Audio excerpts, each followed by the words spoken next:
Hey, my name is Dimitar. And in this video, I will share with you one random CSS tricks that will make your life easier.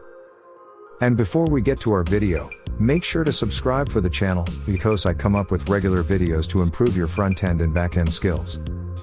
Now let's jump to trick number 1. Centering.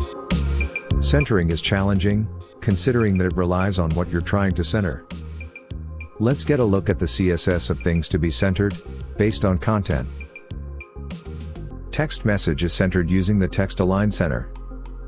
If you desire it to either edge, make use of left side or even straight instead of center. A div, or any type of other element, can be actually focused by adding the obstruct home to it, and also therefore utilizing auto margins.